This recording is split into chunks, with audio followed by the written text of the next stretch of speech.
Buenas tardes a todos, espero que estén muy bien. Hoy es la última clase del semestre y para ello esto va a ser un poco condensado. Vamos a hablar hoy día sobre la historia de la Tierra en los últimos 550 millones de años en, espero, una sola hora. Entonces el tema de la clase de hoy es el Fanerozoico, la explosión cámbrica y las extinciones masivas. Y para ello elegí nuevamente una imagen de la película Fantasía de Walt Disney de 1940, en la cual se muestra la historia de la Tierra, pero en particular esta escena muestra la extinción de los dinosaurios como se pensaba que había ocurrido en 1940. Recordemos que el año 1940 no había genética, el ADN fue descubierto en 1953, si no me equivoco. Los papers los estudios fundacionales de la tectónica de placas son de 1967 y 68. La teoría actual de la extinción asociada al choque de un meteorito es de 1980, entonces es una representación bastante añeja y quizás desactualizada, no quizás, desactualizada de la evolución de nuestro planeta, pero que sin embargo desde un punto de vista artístico es bien interesante de poder analizar, y sobre todo porque los momentos claves como el nacimiento de la vida o la extinción de los dinosaurios están sincronizados perfectamente con la música de esta obra de Stravinsky que se titula La consagración de la primavera. Entonces, nuevamente se las dejo por si les interesa ver una cosa como interesante que puede estar asociada al temario del curso. Entonces, el objetivo de esta clase es describir en general a grandes rasgos cómo ha sido la evolución de nuestro planeta desde los últimos 540 millones de años, desde el Cámbrico, el Cenozoico, el Mesozoico y el Cenozoico determinan lo que se llama el eón fanerozoico, y todo lo que está antes de él es el precámbrico, que es lo que vimos a grandes rasgos en la clase pasada. Y si nos fijamos en el precámbrico, que cubre más de 3.000 millones de años, y la separación temporal no tiene el nivel de detalle que tiene la escala geológica de tiempo para periodos más recientes. Y eso es por la simple razón de que hay más rocas más recientes que no han sido meteorizadas ni erosionadas por los procesos tectónicos y climáticos de nuestro planeta. Entonces, la transición desde el precámbrico hasta el fanerozoico está marcada por uno de esos eventos fundamentales en la evolución de nuestro planeta, que es la aparición de vida a gran escala, y en este momento esto se conoce como la explosión cámbrica, si es que han escuchado hablar del término alguna vez. Poniéndolo un poco más en perspectiva, esta imagen lo que muestra es en términos relativos, cómo ha sido la evolución climática de nuestro planeta, y la transición desde el precámbrico, en particular desde el proterozoico al cámbrico, coincide con el fin de esta gran glaciación que fue la glaciación de la Tierra de bola de nieve, del Snowball Earth, como se le conoce en la literatura científica, y coincide también con un gran aumento en las temperaturas terrestres. Glaciaciones han ocurrido en términos sucesivos posteriores, en forma posterior, como esta del Ordovícico o en el Carbonífero o una buena parte del periodo cuaternario. Y a la derecha lo que se muestra son en forma cuantitativa los pics de edades, de edades en cristales de zircón, que se interpretan como eventos de formación de continentes por actividad magmática que estaba activa al momento de formar estos continentes, como puede ser Rodinia, el cual ocurrió justo antes de que ocurriera la glaciación del Snowball Earth.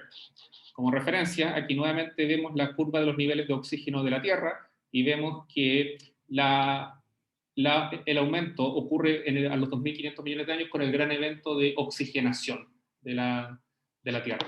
Para la curva de isótopos de dióxido de carbono que se interpreta en términos paleoclimáticos, esto sospecho que debe estar asociado al gran evento de oxigenación terrestre, pero durante una buena parte de la historia geológica de la Tierra no tiene mucho detalle, así que, excepto desde un poco antes del Fanerozoico, así que no voy a entrar en muchos detalles en ella. Una de las características importantes de León Fanerozoico es que han habido muchas extinciones masivas y muchos de los periodos geológicos están separados por estas grandes, se han definido en base a estas grandes extinciones masivas, de los cuales quizás todos hayan escuchado la extinción del Cretácico, del Cretácico, que es cuando desaparecen los dinosaurios de la Tierra, y por eso les mostré la imagen de fantasía al principio de la clase, pero han habido otros eventos de extinción que han sido mucho más catastróficos, como la extinción del Permo-Triásico, en la cual desapareció como el 90% de la vida de nuestro planeta. Han habido otras extinciones como esta del Ordovícico silúrico o una en la mitad del Devónico. Y la línea punteada lo que muestra es el número de familias animales y cómo éstas se reducen enormemente debido a estos grandes procesos de extinción. Las curvas de CO2, de dióxido de carbono de la derecha nos indican que los gases de invernadero han variado enormemente y de cierta forma han podido influenciar el tipo de vegetación y de vida que se espera durante los distintos periodos. Por ejemplo, los 200 millones de años en el Triásico-Jurásico, las concentraciones son de 4.000 partes por millón, lo que es muchísimo. Entonces, probablemente en ese momento el planeta tenía una configuración más bien de pantanos y de cosas más bien tropicales, que es como uno se imagina que era la época de los dinosaurios. Entonces, si entramos más en detalle con las extinciones masivas que han ocurrido en el Fanerozoico, esta figura nos muestra desde la escala de tiempos desde el Cámbrico hasta el día de hoy, y vemos que la del Pérmico es la que extinguió el 60% de las familias de animales, incluyendo el 90% de las especies, y otras extinciones han sido tan dramáticas como la del Cretácico y la del Ordovícico. Y ellas, como les decía anteriormente, son las que determinan en muchos casos la distinción de los distintos periodos, geológicos de los cuales los geólogos hablan frecuentemente.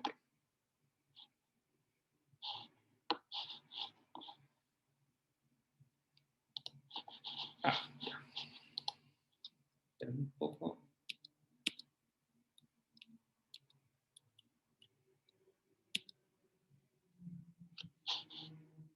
Ya.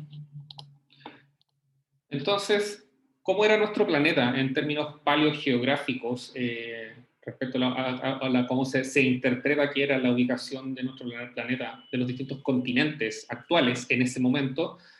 Bueno,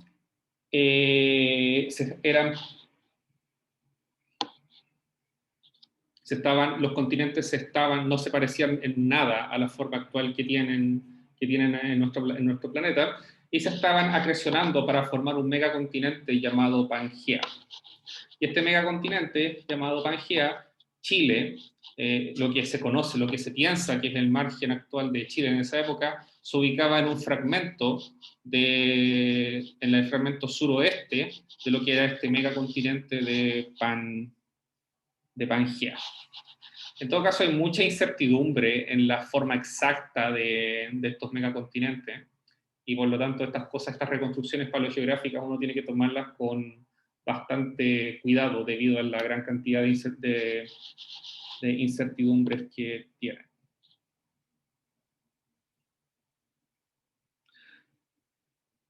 Ya. Entonces, a ver si se me pasó algo.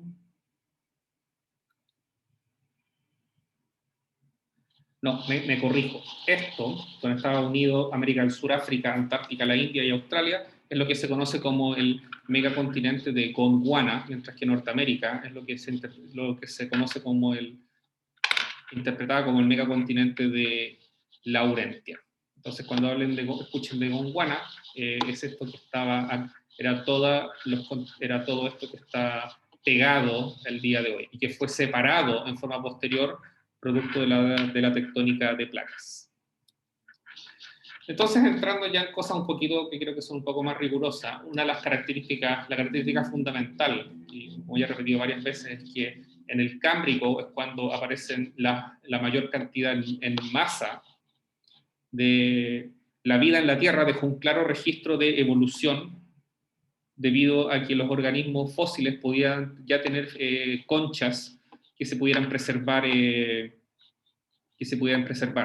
Se interpreta que en aproximadamente 20 millones de años la vida sufrió una diversificación gigantesca y que todos los filum animales, que son como las grandes familias animales, a finales del Cámbrico, a los 485 millones de años, ya habían aparecido. Y de los animales del Cámbrico, muchos de estos no se parecen en nada a las cosas que uno ve actualmente. El más famoso quizás son estos trilobites, que son como chanchitos de tierra, y que son el fósil tradicional para interpretar para saber qué es el fósil más que uno más conoce de las rocas del Cámbrico. Entonces, la figura de la derecha, lo que vemos es, esto ya está analizado en términos de conceptos de biología, vemos que el número de géneros animales se dispara órdenes de magnitud respecto a la biota que había en el periodo predecesor, que era el Ediacariano.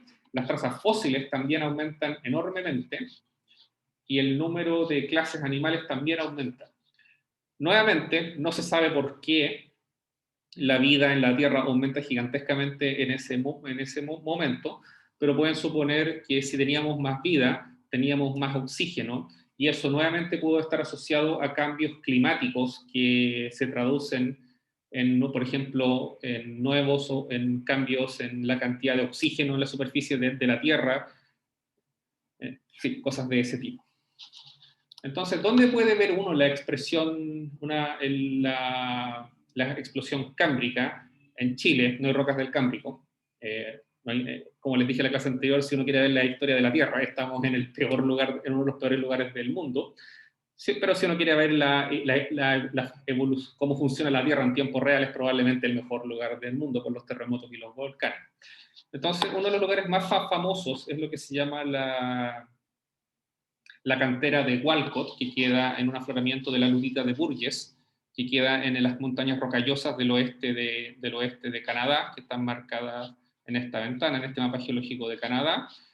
Es un parque nacional, en el Parque Nacional de Yoho. Yo conocí el parque, intenté ir a la caliza a ver estos afloramientos, pero como es un lugar de preservación fósil tan impresionante, es de acceso restringido, y había que ir con un tour y estaba completamente tomado, así que después ni siquiera lo intenté.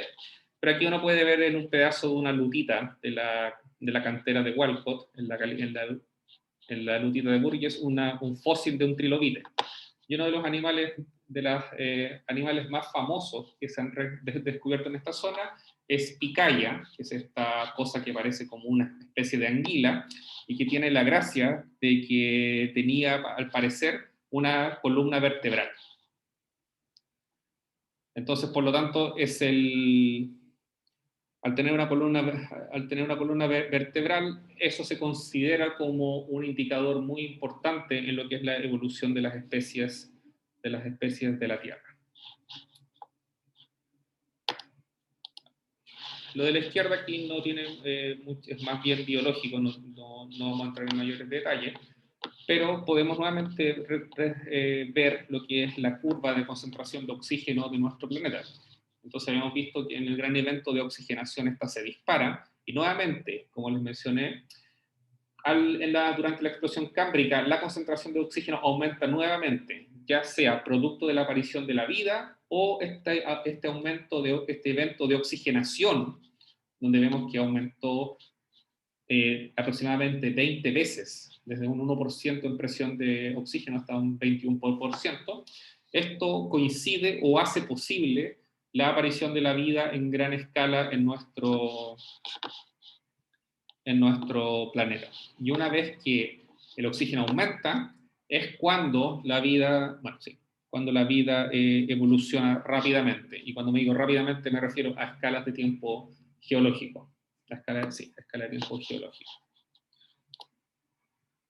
La pregunta ahora del millón que uno tiene es ¿por qué la atmósfera se demoró 2.4 billones de años en llenarse de oxígeno desde el gran evento de oxigenación y luego desde la explosión cámbrica? Y esos son el tipo de preguntas para las cuales nuevamente no tenemos respuesta, y probablemente si alguien lo llegara a responder, podría ganar prácticamente el equivalente a un premio Nobel de geología. Pero es poco probable que se respondan debido a que ocurrieron hace tantos millones de años, y por lo tanto el registro geológico, como es incompleto, casi no tenemos evidencia de estos fenómenos en el pasado. En el Ordovícico aparecen otro tipo de animales, como los crinoideos, que son estas cosas que están acá en estos fósiles. Aparecen un nuevo aumento de diversidad de familias en el mar, como estos animales llaman como que es un euriptedo. No creo que haya sido algo muy agradable encontrarse con uno de estos bichos en un océano del Ordovícico. ¿Y cómo era la configuración paleogeográfica de nuestro planeta? Acá vemos en términos relativos, nuevamente, el macrocontinente de Gondwana, donde lo que es la actual Sudamérica está acrecionada a África. Y hay evidencia de que ocurrió una glaciación en el Ordovícico y que esta glaciación probablemente pudo haber influido en un periodo de extinción masiva, debido a que cuando hay glaciaciones se reduce el nivel del mar y también tiene que cambiar la cantidad de dióxido de carbono disuelto en la atmósfera para reducir el efecto invernadero. Y todo eso queda registrado en las rocas. Pero nuevamente son hipótesis debido a que, como ya bien saben, es difícil probar las cosas a escala geológica por la simple razón de que uno no puede rehacer, no puede volver a formar, a unir todos los continentes y que eso genere, por ejemplo, una glaciación. No se puede hacer. Entonces son bastante hipotéticas.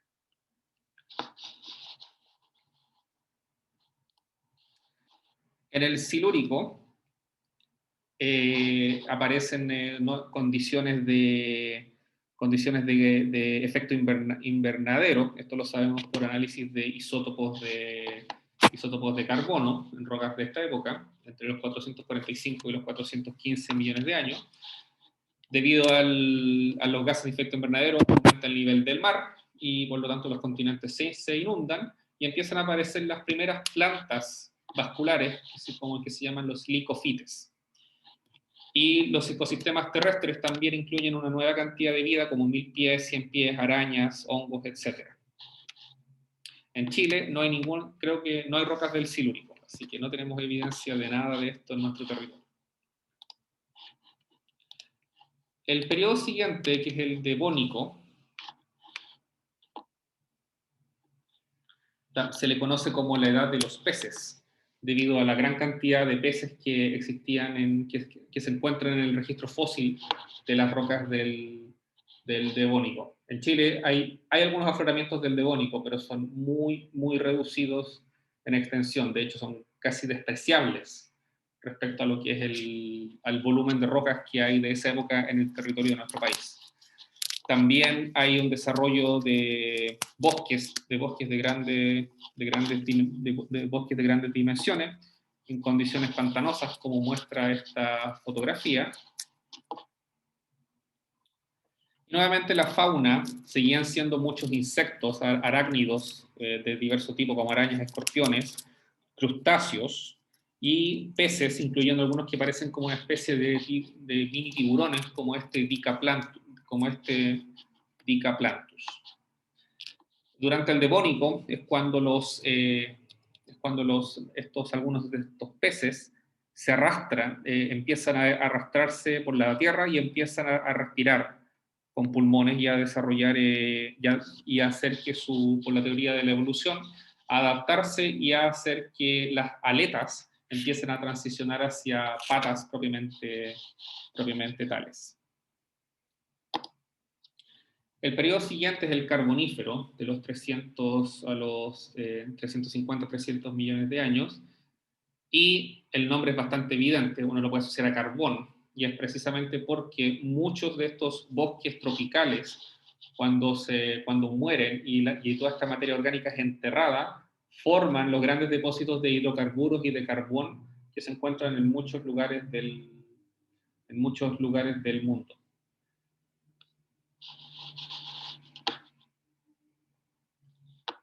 Entonces, nuevamente, en este periodo todavía estamos en presencia de Gondwana, de lo que era el margen de Gondwana. Como muestra la reconstrucción paleogeográfica, se infiere que habían cadenas de montañas debido a que hay rocas volcánicas, hay márgenes de subducción probablemente, y en el caso de Chile ocurren episodios de acreción en el cual pequeños bloques microcontinentales colisionan con el macrocontinente de Gondwana. Entonces, bueno, acá vemos algunas imágenes de las plantas que se observaban en esa época y de las hojas de las plantas y de los insectos, esta cosa que parece una libélula, que están registradas como fósiles. En el Pérmico ocurre el proceso en el cual todos los continentes se terminan por acrecionar en un macrocontinente llamado Pangea, que se observa acá, del cual Gondwana forma una parte de lo que era Pangea, y donde sabemos que por la distribución de las rocas volcánicas que hay, se infiere que habían zonas de subducción en el margen occidental de Pangea, donde está actualmente nuestro país.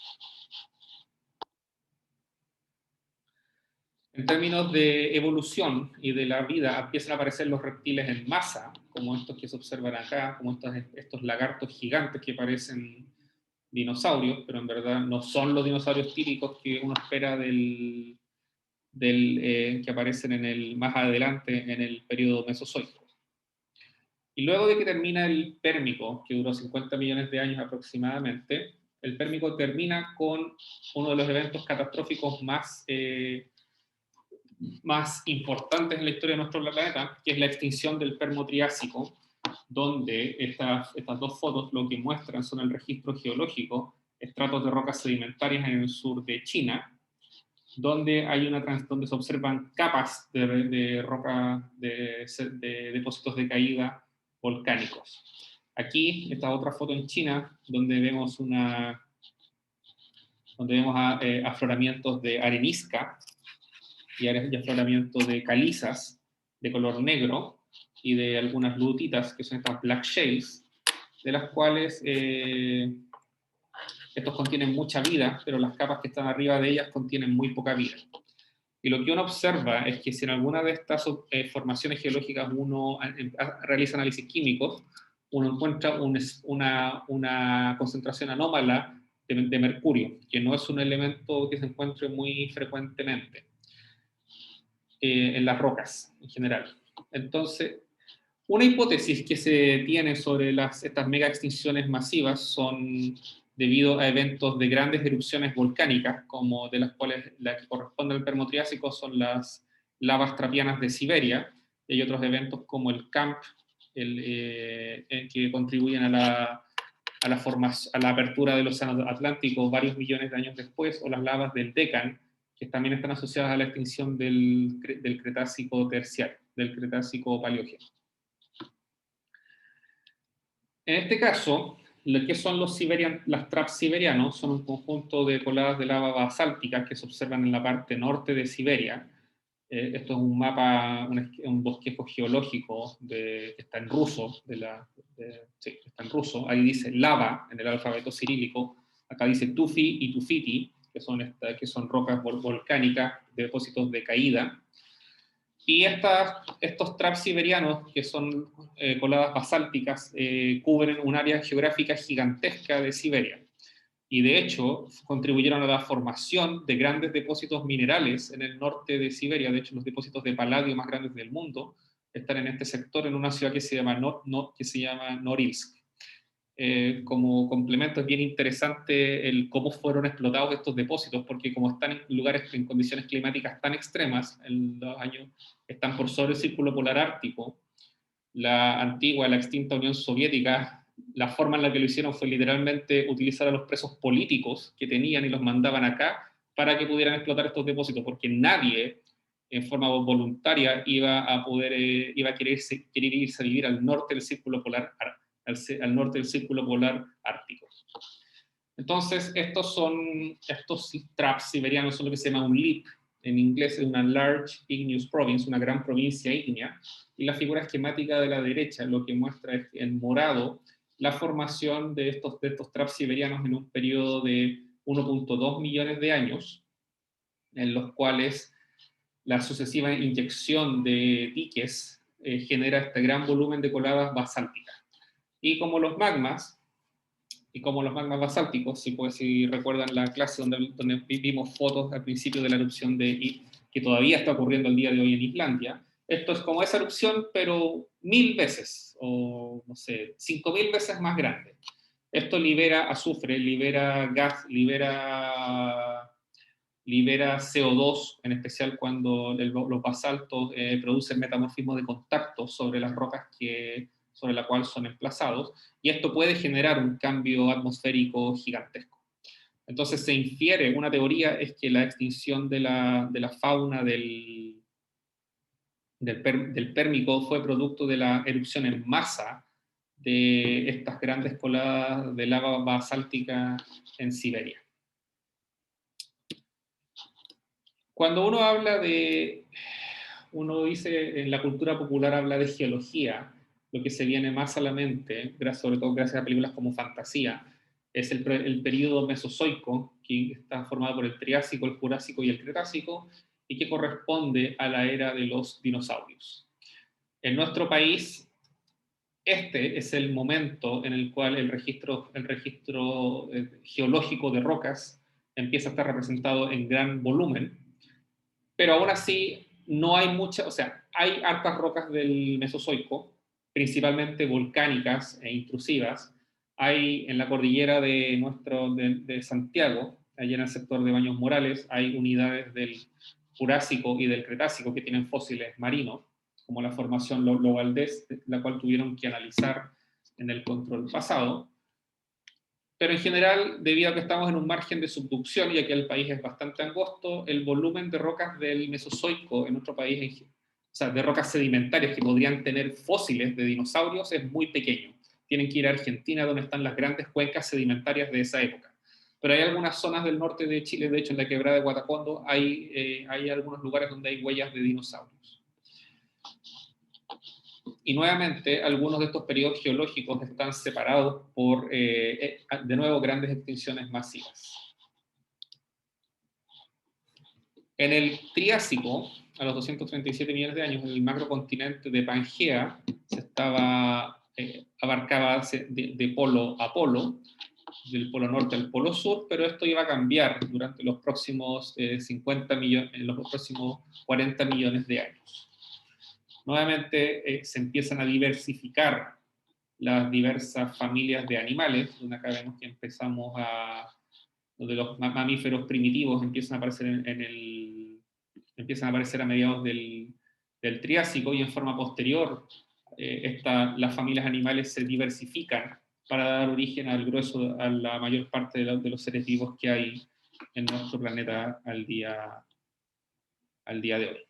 Los primeros dinosaurios, propiamente tales, aparecen acá a principios del Triásico. Antes habían esos reptiles que parecen como mini dinosaurios, pero no se les considera dinosaurios propiamente tales.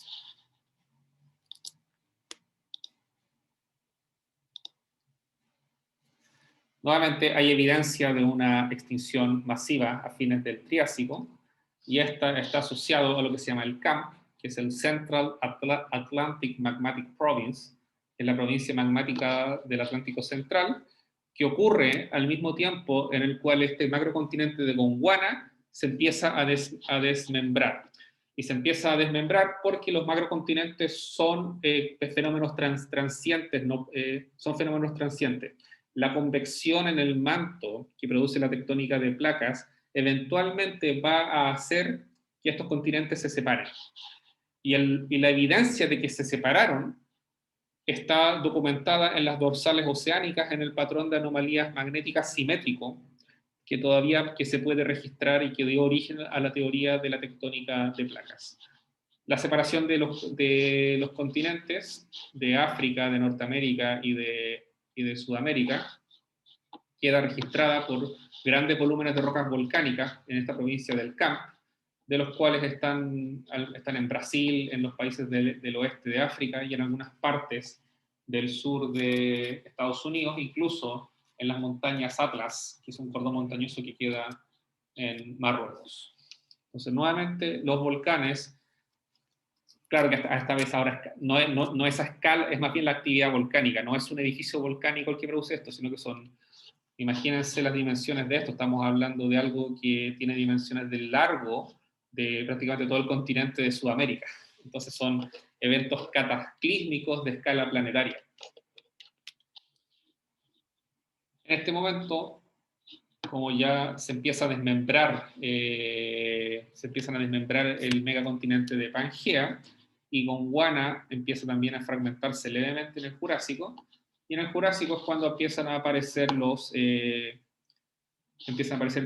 aparecen diversos tipos de crustáceos, como los que se observan acá, pero lo más importante, que es de nuevo la imagen típica de la geología, del pasado geológico, que son los dinosaurios, aquí es cuando aparecen, incluyendo el brachiosauro, que es este reptil gigante que al parecer era herbívoro, debido a que no tiene dientes como los que uno esperaría para comer carne, a diferencia del Allosaurus que está acá. No sé si el Museo de Historia Natural, que está en la Quinta Normal, tiene fósiles de dinosaurios de este tipo, lo desconozco. Si no, uno podría ir a los museos de historia natural, bueno, que quedan en Estados Unidos, como el de Washington o el de Nueva York, que son algunos de los más famosos del mundo.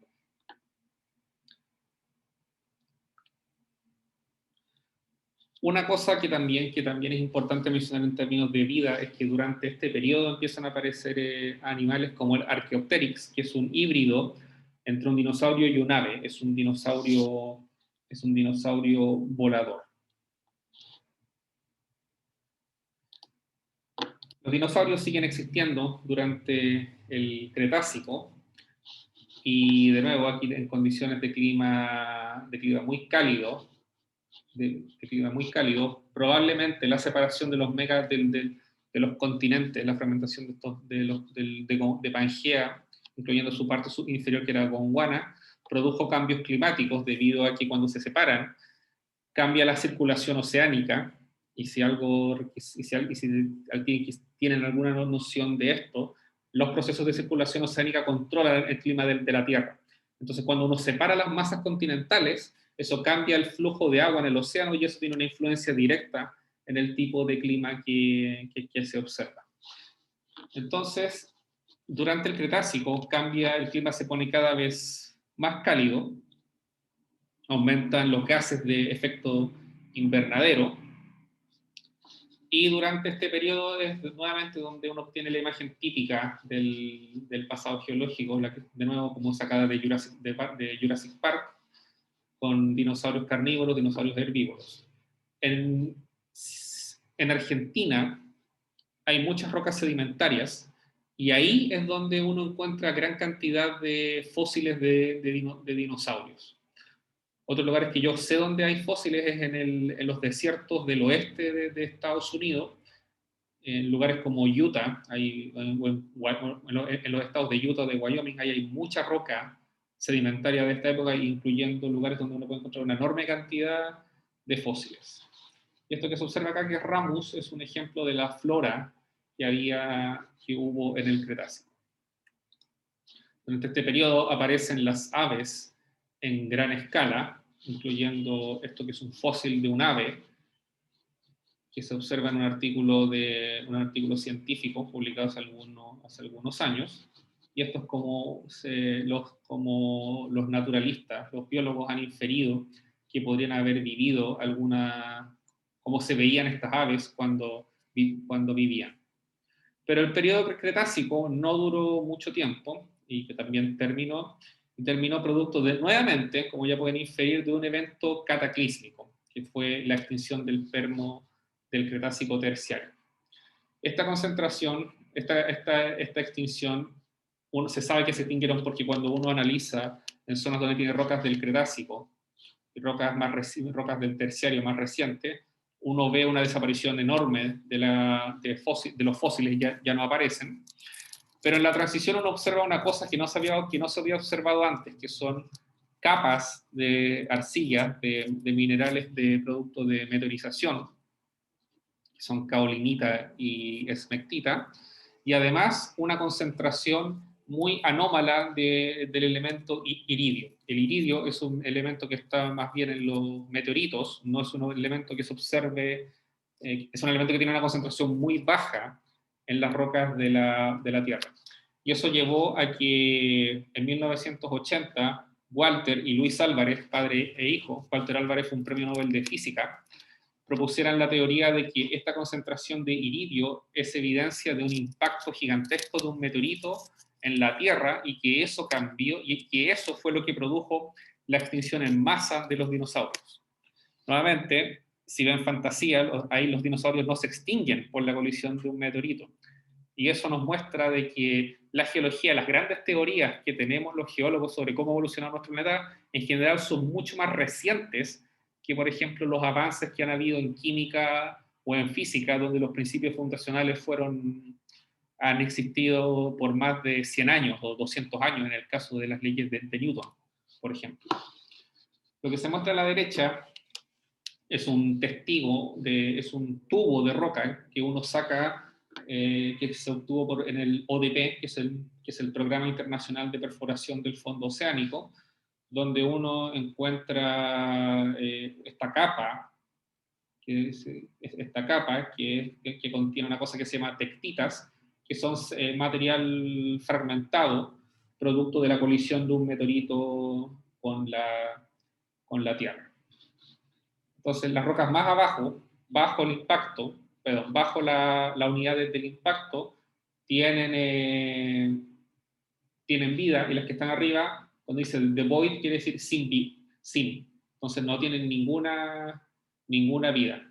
Y algunos millones de años después, la vida vuelve a aparecer en nuestro planeta. Entonces, pese a que se ha extinguido muchas veces, eventualmente, como nuestro planeta es un sistema fuera del equilibrio, la vida eventualmente vuelve a aparecer. Entonces, las anomalías de esta figura muestran las concentraciones de iridio en estos sondajes, en estos testigos de roca. Acá vemos que tenemos la concentración de iridio en partes por billón en función de la profundidad, de la longitud del testigo, y vemos que se dispara en este momento. Y la figura a la derecha lo que muestra es la concentración de los diversos átomos, de los elementos químicos, por cada millón de elementos de átomos de silicio. Entonces vemos que los átomos que están acá, que tienen concentraciones, los elementos que están acá tienen concentraciones no muy distintas, o sea, concentraciones más bien similares, pese a que algunas tienen un orden de magnitud de diferencia con el silicio, pero el iridio, que está acá abajo, que es una tierra rara, si no me equivoco, es un metal precioso, no es una tierra rara, tiene una concentración que es increíblemente baja y que anómalamente aparece solo en este momento.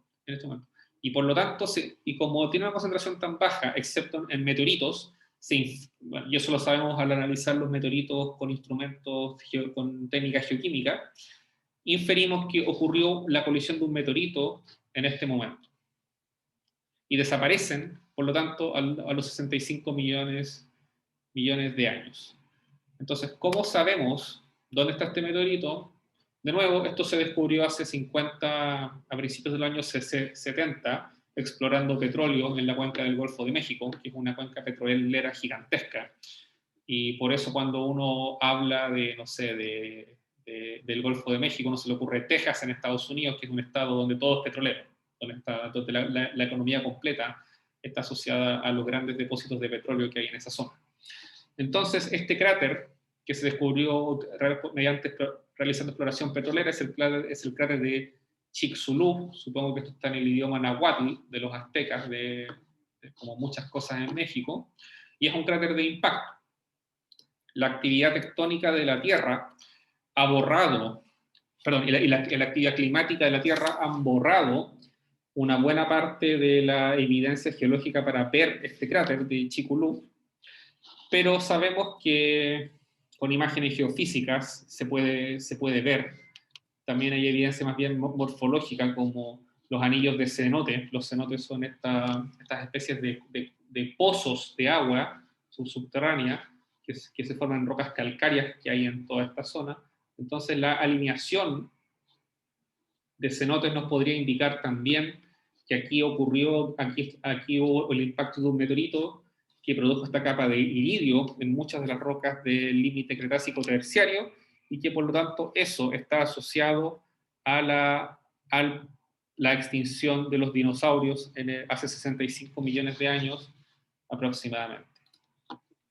¿Qué evidencias? Bueno, otras evidencias tenemos, más bien evidencias de tipo químico.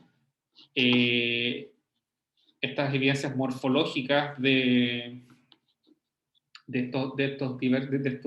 estas rocas, que podrían ser producto del derretimiento de ellas, o parcial derretimiento de ellas por el impacto que produjo el meteorito, porque cuando choca con la Tierra, aumenta el calor, aumenta la presión, entonces se produce una especie de proceso de metamorfismo, o incluso la formación de una brecha, de una brecha meteorítica, no me acuerdo el nombre exacto del tipo de roca, pero esto es como una brecha volcánica, donde tenemos clastos angulosos de diversas rocas, donde en este caso el proceso que le da origen fue la colisión del meteorito.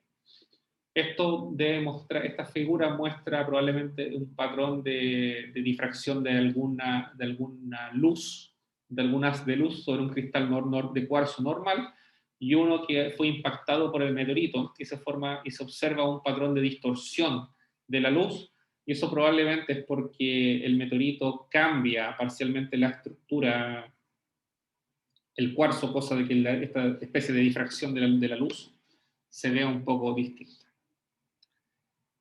Al igual que para el caso de la extinción del Permotriásico, la extinción de las lavas la extinción del Cretácico terciario también está asociada a un evento volcánico, que en este caso son los troughs del Deccan.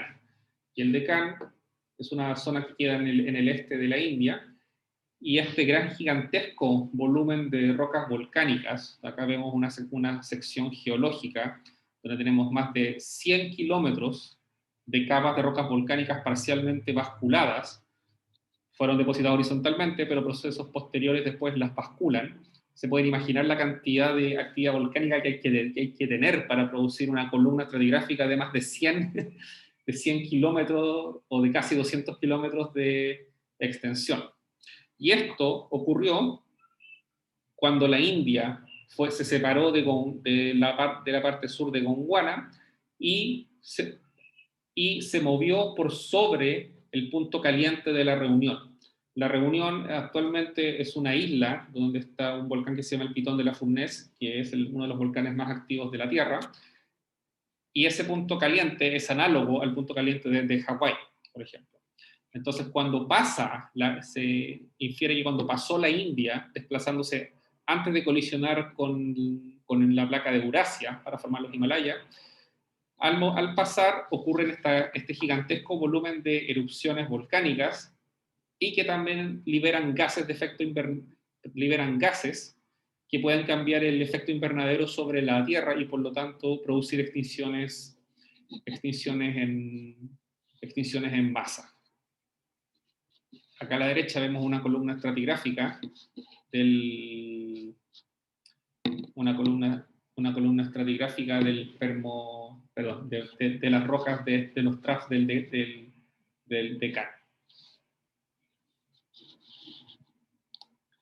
Entonces, si no se acuerdan qué es lo que hacen los gases de efecto invernadero, independiente de si fue un meteorito, como dice Walter y Luis Álvarez, o si fueron los basaltos de las lavas del Deccan, ellos cambian el balance, cambian los gases que hay en la atmósfera. Si cambian los gases que hay en la atmósfera, podemos hacer que la radiación solar penetre más o ella rebote en la atmósfera, y en este caso rebotó en la atmósfera.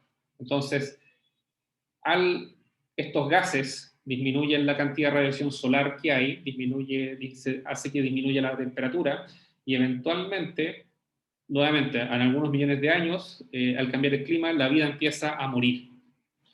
Pero como nuestro planeta no es un sistema en equilibrio, la vida eventualmente vuelve a aparecer. Y vuelve a aparecer en el periodo del Cenozoico, que son los últimos 65 millones de años, el cual ya tenemos, debido a que hay más rocas de esta edad, tenemos un detalle mucho más alto de cómo ha sido la evolución de nuestro planeta. Entonces se divide en 3 periodos, que son el Paleógeno, el Neógeno y el Cuaternario. Y cuando uno habla... No, sí, no importa. Sí. Bueno, como pueden ver, la escala tiene mucho más detalle en los periodos más recientes, porque acá tenemos 3 unidades, 3 periodos en menos de 1 millón de años, y eso es porque tenemos mucho más rocas de esa época que quedan en la superficie de la Tierra. Entonces, ¿qué gracia tiene el Cenozoico? Bueno, además de ser el momento en el que estamos viviendo, durante el Paleógeno es cuando empiezan a aparecer los mamíferos, empiezan a aparecer en masa los mamíferos. La recuperación de la vida toma varios millones de años, y como muestra la figura, esto es de 58 a 56 millones de años, o sea, casi entre 7 y 10 millones de años posterior a la extinción de los dinosaurios. Nuevamente, por el tipo de fósiles, de plantas fósiles que hay, uno puede inferir el tipo de vegetación, las condiciones climáticas que habían, y se infiere que era 20 grados Fahrenheit más alta que la temperatura promedio de la Tierra actual. 20 grados Fahrenheit son como 7 grados, como 7 grados Celsius. Perdón, son 23 grados Fahrenheit. Sí, como entre 6 y 7 grados Celsius. Entonces era un ambiente bastante más cálido que el que existe al día de hoy. Acá también aparecen las aves nuevamente en gran magnitud. Y otra cosa que no se había observado, aparecen los primates, los monos, como este Plesidiapis que vemos acá en la figura. En términos paleogeográficos, los continentes ya se estaban desmembrando. Se forma ya probablemente tal el océano Atlántico, producto de la extensión, de la separación de las placas tectónicas en la dorsal del Atlántico, cuyo registro son las anomalías magnéticas de fondo oceánico. Entonces, el grueso de lo que se sabe de la configuración paleogeográfica de los continentes ha sido sencillamente haciendo perfiles magnéticos con un avión o con un barco sobre los océanos, y luego tratar de modelar la edad de estas anomalías magnéticas.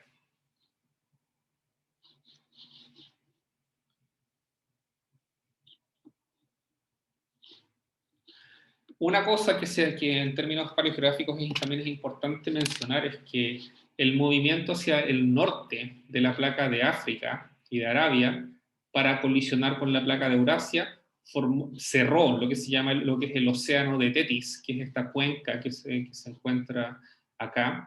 Y al cerrar esta cuenca de Tetis, producto de esta colisión continental, se produjeron lo que es el mayor cinturón de cadenas de montañas que hay en nuestro planeta, que es el cinturón alpino Himalayas, que, como dice el nombre, va desde los Alpes a los Himalayas, e incluye otras cadenas de montañas como los Sagros en Irán o el Cáucaso entre Georgia y Rusia. Y debido a la colisión continental y al cierre de este océano, es que uno observa rocas de muy alta presión, como por ejemplo esquistos azules o restos de ofiolitas, que son estos pedazos de corteza oceánica que han sido obductados, levantados por sobre la por sobre la corteza continental, de las cuales la mejor expuesta a nivel mundial, hay una que queda en Chipre, acá, y hay otra que queda acá en Omán, que se llama la ofiolita de Semail. Entonces, en este momento, en el Paleógeno, ya podemos ver que la separación de los continentes, producto del quiebre de Pangea y Gondwana, debido a estos grandes eventos magmáticos como el CAMP, ya asemeja un poco la forma actual que tienen los continentes al día de hoy. Solo que todavía faltan 50 millones de años para que tomen su posición actual. Durante el límite Paleoceno-Eoceno ocurrió un aumento en la temperatura, que es algo que se conoce como el PETM en la literatura científica, tras lo cual, bueno, esto lo sabemos mediante isótopos de oxígeno que se obtienen perforando los suelos desde muestras de sedimentos marinos que se obtienen con estas perforaciones del fondo oceánico, tras lo cual la temperatura en general tendió a disminuir. Y nuevamente, durante el aumento de temperatura, ocurrió otra nueva extinción terrestre, que se sugiere que fue por un aumento de la inyección masiva de carbono. Y lo sorprendente es que este aumento de temperatura ocurrió en un periodo de tiempo de entre 1000 y 6000 años. Hay modelos que sugieren que al fragmentarse los continentes de nuevo, aunque en este momento ya estaban fragmentados, hay eventos volcánicos que se registran en rocas que quedan en los bordes de Groenlandia, que podrían ser evidencia, que como tienen edades entre el Paleoceno y el Eoceno, podrían ser evidencia de una gran provincia magmática que al liberar gases o cambiar el tipo de... Sí, al liberar gases volcánicos podrían haber nuevamente cambiado el clima de la Tierra.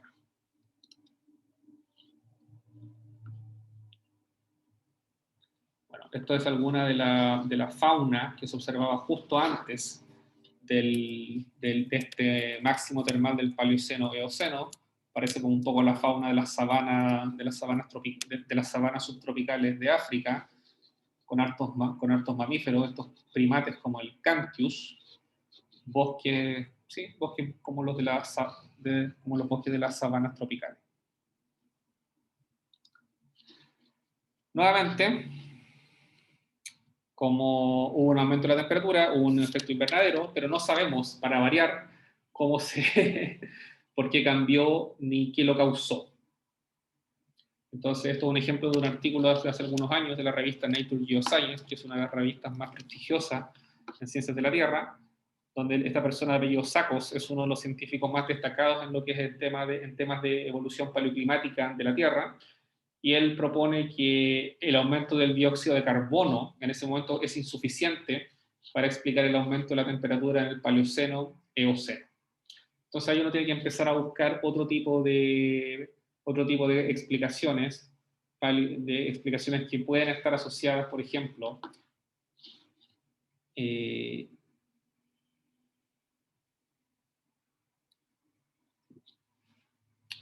si uno tiene que empezar a buscar otro tipo de explicaciones. Nuevamente, como se extingue la vida luego de este periodo y empieza a bajar la temperatura de la Tierra, ya no hay un efecto invernadero, sino que la radiación solar es reflejada de vuelta, es reflejada de vuelta, y eventualmente la temperatura empieza a disminuir. Así que son estas cosas de las cuales hay bastante especulación. El neógeno, que son los últimos 14 millones de años, los continentes ya tienen una forma, ya estamos muy cerca del presente, cerca a escala de tiempo geológico. Las placas tectónicas ya están formadas, los bordes de los continentes ya tienen la forma que uno espera. Todavía falta que la placa de Arabia termine de chocar, por ejemplo, contra la placa de Eurasia. Los Himalayas empiezan a formar. Las cadenas de montaña del mundo, las grandes cadenas de montaña en general son muy recientes. Por ejemplo, el relieve de los Andes que uno observa detrás de Santiago no debe tener más de 20 millones de años, pese a que las rocas son mucho más antiguas. Y eso no es algo único de acá, sino que también se observa en los Himalayas. Y el ejemplo de ello es que... No, perdón, no, iba a decir algo que estaba incorrecto, así que no lo voy a decir. Esta figura muestra nuevamente el tipo de fauna que uno ve, que se registra, que se observa en el registro fósil, bastante similar, o sea, al menos al primer orden, a lo que hay al día de hoy, con estas como especies de ciervos, especies de ciervo, habían caballos grandes como este que se observa, acá. En los 40 millones de años que pasaron desde el máximo termal del Paleoceno hasta el Neógeno, los mamíferos habían propagado por toda la Tierra, y en la medida en que en que la Tierra empezó a enfriarse desde el máximo termal del Paleoceno, aumentan las franjas de pastizales y aparecen nuevamente grandes concentraciones de mamíferos. Ahora me quedan, quizás ya me pasó con el tiempo, pero espero que terminaré en 10 minutos más para hablar finalmente de las últimas glaciaciones en la historia de nuestro planeta. Y esas glaciaciones, para ello vamos a tener que saltar desde los 14 hasta los últimos 15.000 años, que es el periodo en el cual 15, 20.000 años, que es lo que marca el límite del cuaternario con el Pleistoceno, y es el último momento en la historia de la Tierra en el cual una buena parte de nuestro planeta estuvo cubierto de hielo. En el Pleistoceno, entre 1,5 millones y 15.000 años, los glaciares avanzaban y se retiraban aproximadamente cada 100.000 años. Y el hombre apareció a finales del Pleistoceno. Se interpreta que la formación del Istmo de Panamá, cuando Norteamérica se une con Sudamérica, es uno de los mayores eventos naturales que transformaron el clima y el clima de nuestro planeta, porque nuevamente al cortar el flujo de agua se cambia el patrón de circulación oceánica y eso tiene efectos enormes en el clima de nuestro planeta. En este momento no los recuerdo porque es un tema que escapa un poco a mi especialidad. Bueno, esto lo vamos a saltar. Esto es un ejemplo de que las aguas, de qué es lo que puede hacer el Istmo de Panamá, precisamente antes de que se unieran los dos brazos de América, el agua fluye, pero una vez que se unen no puede fluir, entonces las corrientes de agua chocan con América y esto hace que haya un transporte de agua templada, que es la corriente del Golfo, hacia el norte de Europa. Y eso hace que el clima de lugares como Islandia o el norte de Noruega sea bastante más templado que lo que uno espera para lugares de latitudes similares en Europa o en otras partes de Asia. Entonces, los procesos de colisión y separación de los continentes también influyen en nuestro planeta. Y en esta parte sobre la Antártica es un poco lo mismo. La separación de la Antártica de Sudamérica, y de hecho sabemos que están unidas porque hay rocas comunes en la Patagonia, con las rocas que tienen la misma edad y el mismo tipo de litología que las rocas que hay en la Antártica. Al separarse también cambia los procesos de circulación oceánica. Entonces eso también influye en hacer que la Antártica sea un área muy fría y muy estable climáticamente, es lo que se llama un centro de alta presión. El interior de la Antártica casi no llueve y casi no nieva. Es bastante estable y el hielo ahí ya se ha formado hace mucho tiempo, hace mucho tiempo. No sé exactamente la edad. Finalmente, vamos a terminar hablando un poquito más de glaciaciones en las 5 diapositivas que me quedan. Y el geólogo que observamos acá, que es Luis Agassiz, fue el que propuso las teorías de las edades del hielo. No, él no las propuso, pero terminó convenciéndose de que estas teorías que habían sido propuestas por otros científicos eran correctas. Y estas teorías sobre las glaciaciones nos permiten entender, contextualizar el cambio climático que está ocurriendo en nuestro planeta desde el inicio de la era industrial, de la revolución industrial. Y el cambio clima y los ciclos de glaciación que observamos en el Paleoceno y en el Cuaternario están asociados a los ciclos de Milankovitch, que fueron propuestos por el físico Milutin Milankovitch, que era serbio, en el cual los cambios de la excentricidad de la órbita de la Tierra, los cambios de la oblicuidad del eje de rotación y de la precesión de la Tierra tienen periodos que van entre 70.000 a 50.000 o incluso 20.000 años. Entonces, la combinación de estos cambios de los periodos de rotación hace que varíe la órbita de la Tierra, varía la distancia de la Tierra al Sol, y eso influye en la cantidad de radiación solar que llega a nuestro planeta, y por lo tanto, eso hace que cambie el clima de la Tierra. Entonces, esto nos muestra cómo, en una animación esquemática, cómo varía la excentricidad de la órbita. Si recuerdan los cursos de física, los planetas orbitan en órbitas elípticas, y la variación de estas órbitas tienen periodos de cientos de miles de años. También cambia la oblicuidad, el eje, qué tan inclinado está el eje de rotación de nuestro planeta, y esto nuevamente tiene un periodo de tiempo de casi 50.000 años, y eso también influye en cómo llega la radiación solar a nuestro planeta, y también tiene un cambio en el eje de precesión, que es un movimiento muy similar al cual hace un trompo cuando este está girando. Es como un bamboleo, una especie de cabeceo al que hace el trompo al girar. Y este tiene un periodo mucho más corto. Entonces, cuando uno combina estos periodos que uno puede obtener utilizando, que los obtiene la gente que trabaja en física planetaria, son más bien astrónomos o físicos, no suelen ser geólogos ni geofísicos más tradicionales, sino que gente que viene más bien del mundo de la astronomía, y lo combina las variaciones que uno predice de estos modelos de rotación de la Tierra con los isótopos, las variaciones en los isótopos de oxígeno que uno puede medir en testigos de hielo. Uno obtiene estas curvas que muestran en forma más o menos periódica que hay ciclos en los cuales los isótopos de oxígeno cambian durante el último medio millón de años.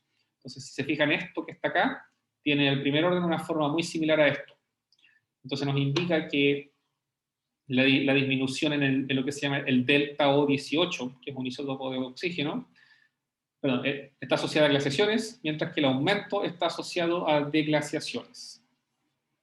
Entonces aquí lo que vemos es el último máximo glacial, cuando el delta O18 era positivo, y después se dispara por salir precisamente de la deglaciación.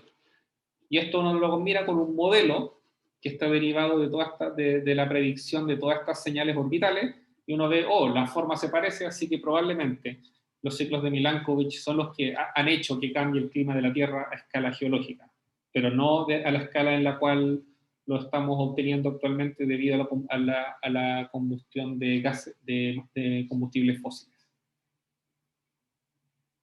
Esto fue algo que la correlación entre los ciclos de Milankovitch y las variaciones de los isótopos de oxígeno en testigos de hielo es de mediados de los años 70. Entonces, nuevamente, son dos cosas que son bastante nuevas para lo que es los ciclos geológicos. Entonces, ¿qué problema tienen? La teoría, o sea, el modelo, bueno, como todos los modelos, es una aproximación, no es la única explicación. El problema aquí, uno de los problemas que tiene, es que la cantidad de radiación solar que llega a la Tierra igual se mantiene constante. Entonces, si uno esperaría que que cambia la forma de la rotación de la Tierra. Quizás debería cambiar la cantidad de radiación que llega a ciertas partes, pero al planeta completo la radiación solar es exactamente la misma. Y que en algunos casos los cambios por los ciclos de Milankovitch son pequeños para producir algunos efectos climáticos. Entonces uno necesita un mecanismo de retroalimentación donde involucre otro factor. Y un factor de eso,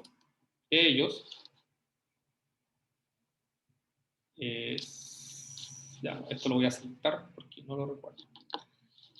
Pero podría ser, por ejemplo, que cambie también el contenido de CO2 en la atmósfera en forma conjunta a los ciclos de Milankovitch. Sí, ahora lo recordé. Entonces, si el CO2 varía entre los ciclos glaciales e interglaciares, podría amplificar el efecto que tienen los ciclos de Milankovitch, que es lo que muestra un poco la figura. También podrían haber algunos cambios en las corrientes oceánicas, como se observa acá, y eso también podría amplificar el efecto de estos ciclos de Milankovitch. Entonces, lo que vemos acá, nuevamente, son los tres, es la combinación entre la variación de la oblicuidad, de la rotación de la Tierra, la curva de insolación a distintas latitudes, y finalmente la curva de los isótopos de oxígeno que uno mide, que también está asociada, es muy similar, o sea, tiene una forma cíclica que también tiene una correlación con la curva de los isótopos de la concentración de CO2. Y si recuerdan lo que vimos perdón, acá está hacia el más reciente, hacia la izquierda, entonces el CO2 disminuye a menos de la mitad de lo que es actualmente. Actualmente estamos en 410 ppm, si recuerdan la curva de los ciclos la curva de Killing en Hawái, pero aún así el CO2 que uno mide en el pasado geológico, en el Pleistoceno, es mucho menor que el que uno mide actualmente, donde ya estamos 100 ppm pasados respecto a la variación natural de la curva de CO2. Y eso nos indica que el cambio climático es causado por el hombre. Entonces lo dejo con esta, voy a terminar. Estos temas de cambio climático, de variación de ciclos de Milankovitch, de glaciaciones, de isótopos de oxígeno y estos modelos de rotación de la Tierra, son temas de investigación de punta y son que aparecen siempre bien citados en la literatura científica de alto impacto. Entonces, algo de lo cual siempre sale información científica de alto impacto. Entonces, con eso, en un poquito más de una hora, traté de repasar la historia de la Tierra, así que con esto termino el curso. Si tienen alguna pregunta, la pueden hacer. Gracias por su atención. Espero que no haya sido un curso muy tedioso, luego de haber estado un semestre entero escuchando clases de geología. Profe, yo A mí tengo me una gustó el pregunta. curso. Perdón, no, se confundieron los dos, así que si pueden hablar de uno. Ya, parte tú. No sé quién era, pero...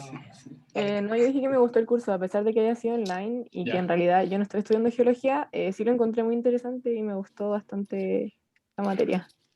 qué bueno. De cierta forma, un curso de formación general se puede también ver como un curso de formación general, sobre todo en un país que tiene hartos problemas geológicos, como el de nosotros.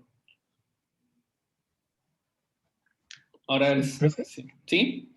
yo tenía una pregunta, así como para finalizar un poco el tema. ¿Sí? Esta parte como de la evolución de la Tierra no es solamente netamente de la geología, ¿cierto? No, para nada. Para Lo nada. comparte Con la con varias biología. disciplinas. Sí, exactamente. Exactamente. ¿Y cuál es como el aporte de la geología netamente, tal es como el movimiento de la Tierra, por así decirlo? El aporte de la geología está dado porque podemos datar las rocas, entonces sabemos qué rocas habían en cada momento. Al datar las rocas y al analizarlas, podemos inferir cuáles eran las condiciones de los ambientes climáticos o de los ambientes tectónicos en los cuales se formaron. Entonces, si tenemos carbón, sabemos que en ese momento, carbón que es del Triásico, por ejemplo, sabemos que en ese momento había... no, bueno, esto de impacto sí que no es un buen ejemplo. Vamos más atrás. Pero en este caso, pues sabemos que como hay lutitas negras, las lutitas negras se forman en aguas profundas, en ambientes muy calmados por precipitación de sedimento. Entonces nos podemos dar una idea del tipo de ambientes en el cual estaban todas estas rocas. Eso es el aporte de la geología. Perdón, el ambiente que había en la Tierra al momento de la formación de las rocas. O por ejemplo con las lavas trapianas, donde sabemos que hubo un gran evento volcánico. Entonces la geología nos permite entender cómo los ambientes que han ocurrido, que han producido estos eventos catastróficos a lo largo de la evolución de nuestro planeta. Pero una cosa que en general, sobre todo a los geólogos chilenos se les olvida, es que la vida, los animales, las plantas, son también un agente geológico que también produce cambios de gran nivel. Y creo que ahí hay un déficit bastante grave en la formación de los geólogos, y yo creo que está, al menos de los de Chile. Y yo creo que estaba principalmente porque en nuestro país el volumen de rocas sedimentarias es bastante pequeño respecto al volumen de rocas ígneas. Entonces no hay grandes escuelas de sedimentología, ni de paleontología, ni de nada por el estilo. Ya, gracias, profe. Y De sumándome nada. como a las palabras que dijeron, ¿Sí? sí, también me gustó harto el curso, como que lo encontré muy interesante y entretenido. Qué bueno. Y pucha, yo voy a seguir con la carrera de geología, así que igual me gustó mucho que los controles fueran más de interpretar que de saber las cosas de memoria, porque supongo que más adelante como que vale más la interpretación de los datos más que saber las cosas de memoria. Sí, o sea, uno cuando trabaja en esto se lo termina por aprender, pero creo que es mejor, como dices, que analicen la información que ya tienen en vez de tener que memorizar cosas y repetirlas como olor. O sea, hay ciertas disciplinas como quizás en medicina donde puede ser, donde no queda otra cosa que memorizarse los 200 huesos que tiene el cuerpo humano. Pero aquí uno puede ver la geología como una cuestión que puede ser muy cualitativa y de repetición y de memorizar, pero yo pienso que es mejor que utilicen los conceptos y que el término eventualmente se lo van a aprender, o siempre van a tener un libro o un manual del cual echar mano. Claro, entonces eso fue lo que ¿Profe? me gustó del curso. Uh-huh. Profe, Sí, dos cosas. O sea, yo también quería decir que el curso a mí también me gustó harto, me ayudó como a ver estas como ramas de la geología que uno podría sí. estudiar. Y lo otro es que no sé si va a abrir la tarea para subir el control 2. Ah, sí, no lo he abierto todavía, se me había olvidado, gracias por recordarme. Eso. Ya, sí, lo voy a abrir en algún momento de la tarde. Profe, yo tengo una duda. ¿Sí? Cuando habla sobre los ciclos, como que hay extinción, vuelve la vida, hay extinción, vuelve la vida. ¿Cuándo es el fin? Como que ya no hay más, no renueva la vida de nuevo. Esa es una buena pregunta, y yo la teoría que tengo es que la Tierra, si vemos a mí me gusta esta figura porque nos muestra la curva de oxígeno en la evolución planetaria. Entonces, lo que vemos es que el oxígeno aumentó en un momento y nunca ha vuelto a disminuir, al menos para llegar a niveles donde respecto a los cuales no había oxígeno. Entonces, lo que yo interpreto de la evolución de la Tierra es que la Tierra es un sistema fuera del equilibrio, ¿no? o que está es un sistema en el cual uno puede alcanzar puntos de equilibrio, como por ejemplo ya más se puede mantener un poco estable o estar medio inciertos los niveles de oxígeno, pero eventualmente después se van a disparar. Entonces es un sistema que puede alcanzar puntos estacionarios, pero eventualmente van a volver a ocurrir eventos caóticos, como por ejemplo una glaciación o la colisión de un meteorito, y ellos van a seguir influenciando el desarrollo de la vida. Yo creo que lo que estás preguntando es casi una pregunta más bien de tipo filosófico y que probablemente muchos paleontólogos o biólogos se la han hecho. Y como yo lo veo, ya sin mucho fundamento, es como que la vida va a seguir existiendo y se va a adaptar nuevamente. Ha estado por 3.200 millones de años en nuestro planeta, y quizás lo único que puede hacer que pare es que el planeta se enfríe por ejemplo, por el fin de los procesos de convección en el manto, y ello puede tener un efecto también por ejemplo, en que los continentes ya queden estables, no se puedan mover y pueda parar, pero de ahí a saber cuánto tiempo le queda de vida a la Tierra, no lo sé. Yo creo que van a seguir habiendo extinciones, va a volver la vida, y quizás el punto final sería, pero esto ya es más bien especulación mía, cuando la tectónica de placas para, debido a que se ha perdido todo el calor primogéneo que todavía queda al interior de la Tierra y que es el motor de la tectónica de placas. Profe, y también no sé si se puede como predecir, porque ya tenemos como periodos calculados de que extinción, después vida y algo así. ¿Se puede predecir como algún modelo matemático o algo así? No, yo lo que entiendo de la biología, yo no sé casi nada de biología, lo poco que sé es como lo que he hablado con gente que está más familiarizada con el tema, es que a diferencia de la física y de la química, donde tenemos modelos determinísticos como las leyes de Newton o las leyes de la termodinámica, en biología eso no existe. Entonces no existen modelos, yo lo que entiendo es que no existen estos modelos que permitan predecir hacia dónde va la vida. Pero ahí quizás tendrías que preguntarle más bien a un biólogo esa pregunta.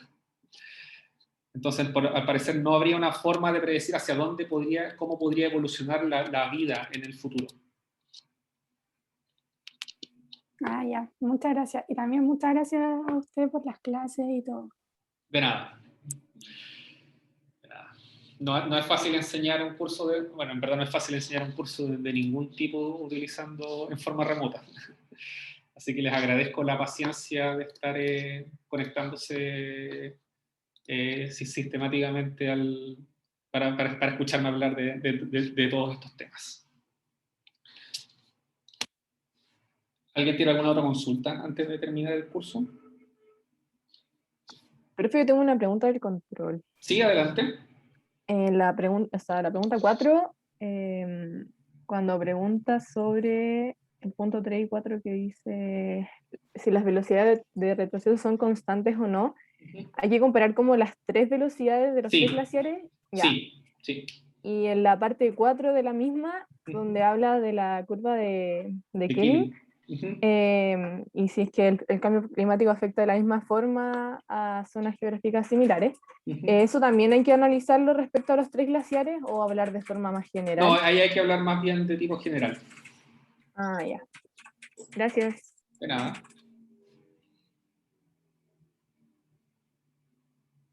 No, perdón, me equivoqué. Ahí tienes que hablar de los 3 glaciares específicos, porque la curva de Killing te da la acumulación promedio de CO2 en la Tierra, pero los 3 glaciares vas a ver que tienen velocidades distintas, pese a que al menos 2 de ellos están muy, muy cerca, o sea, 50 kilómetros el uno del otro.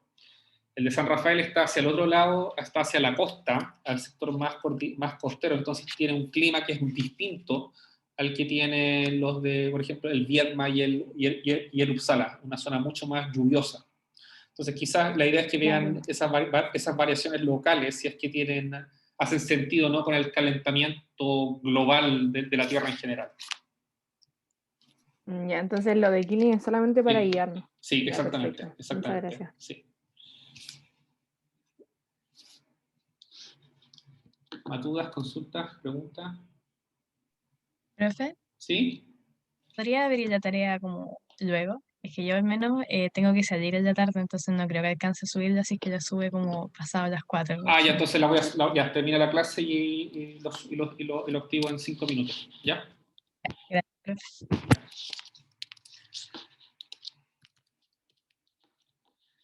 ¿Más consultas? ¿Preguntas? Ya estoy creando.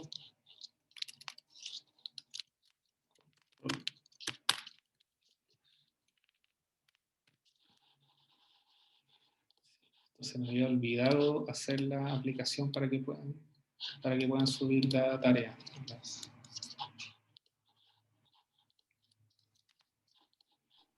Profe, yo tengo otra.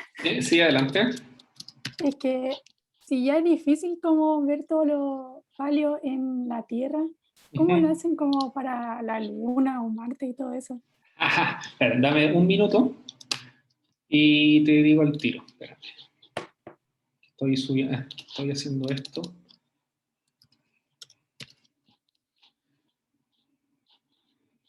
Ya. Ahí, descripción.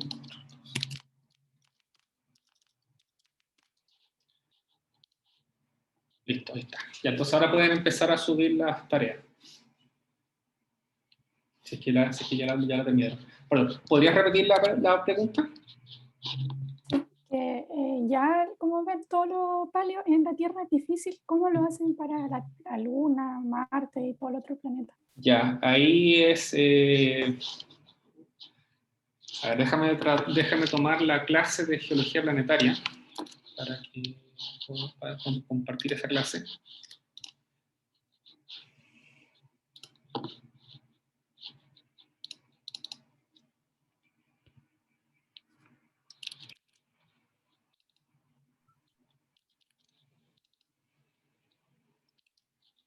Ya la encontré.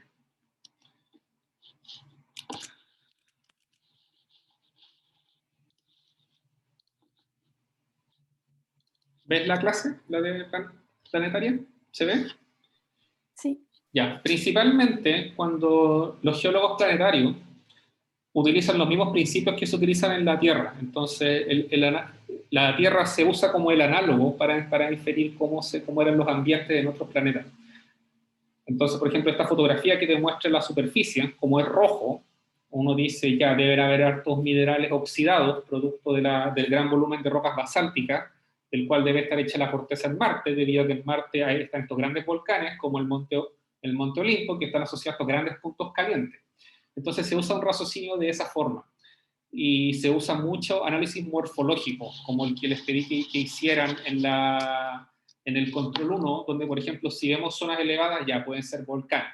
Si vemos zonas más deprimidas, podría ser, no sé, una dorsal oceánica, pero eso hay que tener cosas de ese tipo. Aunque en Marte no hay evidencias muy concluyentes de que hayan dorsales oceánicas, pero lo puse como un ejemplo. Entonces, si vemos más, o por ejemplo estas cosas, este sistema de fracturas que uno ve y dice ya, se parecen a los, a los que hay en la Tierra, en la dorsal, en el Rift de Afar, entonces debe ser un poco lo mismo. Las sondas planetarias también tienen muchos sensores meteorológicos, sensores para medir gases de diverso tipo. Entonces, lo que siempre miden son las concentraciones de metano, de dióxido de carbono y cosas de ese tipo. Entonces, con eso pueden inferir el tipo de atmósfera y la cantidad de vida el tipo de vida que podría haber en esos ambientes. Entonces, si ya sabemos que en el pasado geológico de la Tierra, donde por ejemplo no había oxígeno antes del gran evento de oxigenación, o el oxígeno está en cantidades muy restringidas, y vemos otro planeta otro ambiente donde hay metano en vez de oxígeno, entonces podemos decir ya, podríamos inferir entonces que por análogo con la Tierra, en ese planeta o en ese lugar no hay vida, o hay vida como la que uno esperaba tener como la que hubo en la Tierra hace 2.500 millones de años. Pero en general se sigue ese raciocinio. Pero hay mucha incertidumbre en todas estas cosas de ambientes planetarios. Y yo pienso, y la incertidumbre está principalmente dada porque tú no puedes en muchos casos medir ni analizar in situ lo que pasa en estos planetas. Las cosas yo pienso que son más robustas de procesos planetarios son, por ejemplo, como la estructura interna de los planetas, porque hay mediciones del campo de gravedad, del campo magnético, con el mismo resolución que la que hay en la Tierra, o resoluciones más o menos similares, de un poco peor calidad, y uno puede hacer los mismos modelos sobre la estructura interna utilizando estos mismos tipos de datos. Pero entonces al menos tienen la misma incertidumbre que tienen los modelos de estructura interna de la Tierra. Pero el problema es que como tú no sabes exactamente, si volvemos a la primera foto, cuál es la edad exacta de esto, porque para datar la superficie de Marte tienes que tomar una muestra, tienes que separar minerales y tienes que meterlos a un espectrómetro de masa, y luego identificar algún elemento que te permite que esté en la concentración lo suficientemente alta para realizar la separación, para poder separar las masas y contar la cantidad de isótopos. Entonces hay mucha incertidumbre en lo que es la edad de estas cosas. Entonces, por ejemplo, cuando hablan de ambientes fluviales en Marte, uno eso siempre tiene que tomarlo con una cierta distancia, porque eso sí que tiene harta incertidumbre. Porque nuevamente veo una foto, entonces veo, el material que hay en la superficie se parece a lo que hay en la Tierra, entonces ya, debe haber ocurrido el mismo proceso. Entonces, por ejemplo, el ejemplo que les puse en la clase de Marte, que es el de los terremotos con el sismómetro marciano, uno sabe que hay terremotos porque hubo una máquina que lo midió. Ahora, no hay suficientes instrumentos de este tipo para poder decir exactamente dónde ocurren. Entonces, lo que dicen en esta figura esquemática de que parte de los terremotos podrían ocurrir en una zona de fallas que se infiere viendo una imagen satelital, bueno, eso es solo una interpretación que es bastante incierta, y por eso por lo mismo dicen acá abajo, perdón, donde dicen tectonismo activo o magmatismo activo, lo dejan con un signo de pregunta. Pero en general todas estas cosas que salen en la literatura de divulgación científica tienen bastante incertidumbre, así que no deben asumir que es la verdad absoluta. Porque sencillamente no tenemos otra forma de saber exactamente qué es lo que ocurre.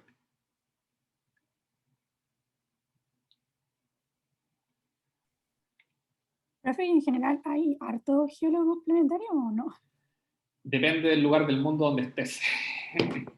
¿Te gusta la geología planetaria? ¿Te llama la atención? Sí, a mí sí. Ya, ok.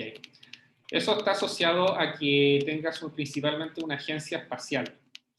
Y un problema que tiene Chile es que Chile, yo creo que ha sido un fracaso como política pública en lo que voy a decir ahora. Esto es una opinión personal, así que hay gente que puede estar en desacuerdo conmigo. Las agencias espaciales no solo sirven para mandar robots a Marte, para que un astronauta esté arriba sacándose una foto flotando en ingravidez en la Estación Espacial Internacional. No, las agencias espaciales que mandan satélites al espacio sirven también para tener mediciones de lo que pasa en nuestro planeta. Y todas las agencias que se observan acá, el grueso de la investigación que hacen es para cosas de la Tierra. Y yo debo ser probablemente el único geólogo chileno que ha estado en la NASA. Yo trabajé en un laboratorio de la NASA en Estados Unidos, por eso tengo esta foto. Viví 2 años de un sueldo pagado por la NASA. Entonces, cuando tienes la investigación espacial, el financiamiento de las agencias espaciales, estas agencias además adquieren estos datos con satélites tanto en la Tierra, que es lo que me interesa a mí, como en otros planetas, y los utilizan y los liberan para las comunidades científicas. Entonces, donde hay investigación en geología planetaria, es en donde tienes grandes agencias espaciales, como la NASA, que es la más grande del mundo, o la CENES, que es de las agencias individuales de Europa, es la más grande.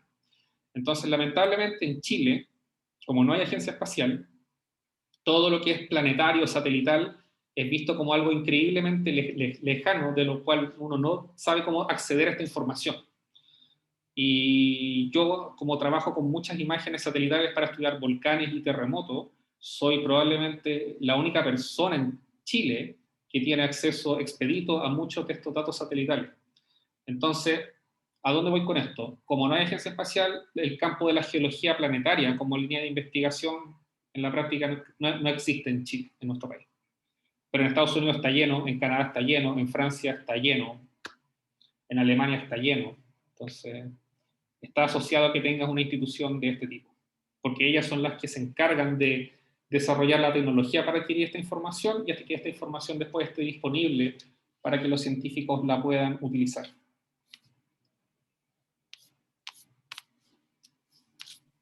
Ya, muchas gracias. En todo caso, si te gusta la geología planetaria, no te desanimes, uno siempre puede leer, aprender y estudiar. Y aún así, yo he visto memorias hechas en el Departamento de Geología Planetaria. No recuerdo exactamente en qué, ni con qué tipo de datos, ni en qué planeta u objeto geológico. Así que, pero se ha hecho.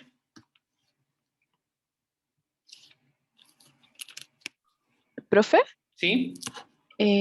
Creo que el control o la entrega, o sea, está como cerrada la tarea. O sea, dice que no se entregó. A ver. Porque como que se abrió hoy día y se cerró hoy día mismo. A ver. Espera un poco.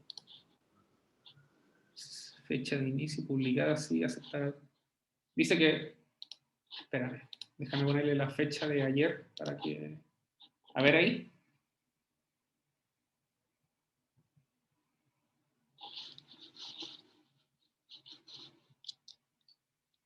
A ver si se puede, profe. Ya, Sí, ahí perfecto. sale Ya. el plazo. Ya, entonces no se puede poner el mismo día, las dos fechas.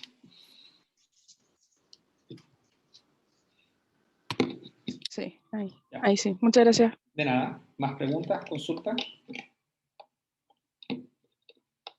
Profe, yo tengo una duda, pero Sí. tiene más relación como con las aguas termales, Sí, adelante. los volcanes. ¿Qué tan cerca de un volcán o qué tan lejos en verdad pueden llegar las aguas termales como calentadas por un volcán? Calentadas por un volcán. Ya, te voy a Claro. mostrar. Ya, te voy a mostrar un ejemplo. Déjame parar la clase y vamos a ir a Google Earth para ello.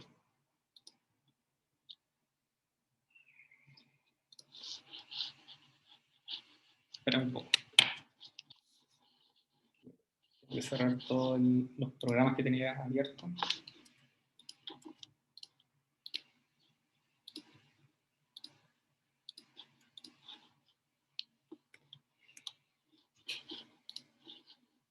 ¿Estás pensando en algún área en particular o no? Claro, pasa que donde vivo hay como una zona con aguas termales y según lo que recuerda mi abuelo de cuando él vivía cerca, había un cerro en el cual como que salía vapor. Es en Peldehuel, al norte de Santiago, Ya. sector de Colina, y creo que el volcán como más cercano es el Pungato. Ya. Sí, esas aguas no tienen nada que ver con actividad volcánica porque están muy lejos de la fuente de calor. Entonces, probablemente ahí el gradiente geotermal, puede haber que el gradiente termal sea un poquito más alto por algún efecto local. O podrías, por ejemplo, tener un intrusivo granítico. Estos tienen uranio y el uranio se descompone radiactivamente. Entonces eso también genera calor. Entonces podrían ser esos los efectos que podrían tener en las aguas termales, quizás. Ahora, ¿ven el Google Earth? Sí. Ya. Cuando uno ve yo voy a hablar de los volcanes del sur de Chile porque son en los que trabajo y algunos los conozco bastante bien. Toda esta zona está llena de termas de diverso tipo. Y la mayor parte de las termas que hay, la mayor concentración está en la zona de Villarrica. Por ejemplo, este valle, el valle del río Tancura, tiene mucha terma. Entonces, no quiero las termas Coñaripe, quiero que aparezcan todas termas genéricamente. No tengo un KMZ con la lista de termas. Entonces resulta que uno ve donde hay termas y se da cuenta que no están sobre los volcanes tal cual. El mejor ejemplo de una terma cerca de un volcán son las termas geométricas, que está a pocos kilómetros del volcán Villarrica. Está a ver, 10 kilómetros y el agua sale bien caliente. Pero muchas de las termas que son atracciones como estas que están acá, están tan lejos que es muy difícil vincularlas directamente a la actividad volcánica. Entonces, en esos casos, probablemente haya, como te puedes decir, un intrusivo muy caliente que se está descomponiendo, que tiene descomposición radiogénica, o que el intrusivo está muy caliente, y eso puede hacer que el gradiente termal sea alto y que por lo tanto el agua que se infiltra salga caliente después hacia la superficie. Lugares donde hay una relación son pocos los volcanes donde tú tienes que el sistema geotermal está justo en el volcán mismo, y uno de ellos, probablemente el mejor ejemplo, es el Cordón Caulle, donde en esta zona, que es un volcán que yo he estudiado científicamente mucho, sobre todo la erupción del año 2011, que fue la que resultó en la erupción de esta colada de lava, esto que está acá, esta zona más amarillenta, es una zona de alteración hidrotermal, un sector que se llama Las Sopas, y aquí hay agua que sale caliente, y casi a 100 grados, hirviendo. Y el río que les dije, que quiero que analicen, se encuentra en este lugar. Entonces uno ve ahí que el río sale directamente de una ladera en el cerro. Entonces, en estos casos, como aquí hay un volcán activo, uno puede decir ya, el sistema geotermal está directamente asociado al volcán. También hay otras emanaciones acá. Pero, por ejemplo, si uno va más al sur, donde hay varias termas, y ninguna de las termas está directamente asociada a un volcán. Por ejemplo, acá en estas islas hay termas, acá donde están los baños de porcelana en este sector también, que son de alta temperatura, también hay termas, pero no están asociadas a un gran volcán. Más al sur, por ejemplo, donde está Puyuhuapi, que está acá, no hay ningún volcán cerca de ella. Entonces, al menos acá, la mayor parte de estas termas están asociadas a gradientes termales altos, más que no asociados a un volcán mismo, no a un volcán específico. Otros volcanes que tienen sistemas geotermales, donde la relación es directa, además del cordón Caulle, son el volcán Copahue, los nevados de Soyifuyi y los nevados de Chillán.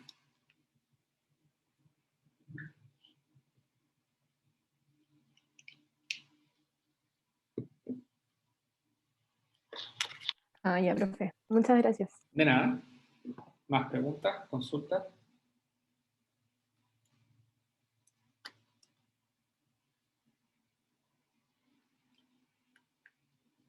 Bueno, parece que ya no hay más preguntas ni consultas. Bueno, entonces con eso terminamos el curso. Las notas las voy a tener, espero, mañana en la noche, cosa de que sepan inmediatamente si se eximen o no. El examen, para los que no se eximan, el examen va a tener la misma modalidad que los controles, preguntas más bien de análisis. Y también les voy a dar un par de días para que lo respondan, así que lo voy a mandar para la segunda semana de exámenes. ¿Ya?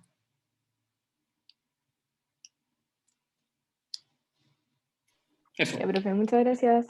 Bueno, espero que les haya gustado el curso, a algunos sí les gustó, así que espero verlos a futuro en la carrera de Geología. Nos vemos, que estén todos bien, todos y todas bien. Chao, profe, que esté bien. Hasta luego. Chao, profe, muchas gracias. Muchas gracias por Hasta todo, Estuvo muy profe. bueno el curso. Cuídense, luego. estuvo muy bueno.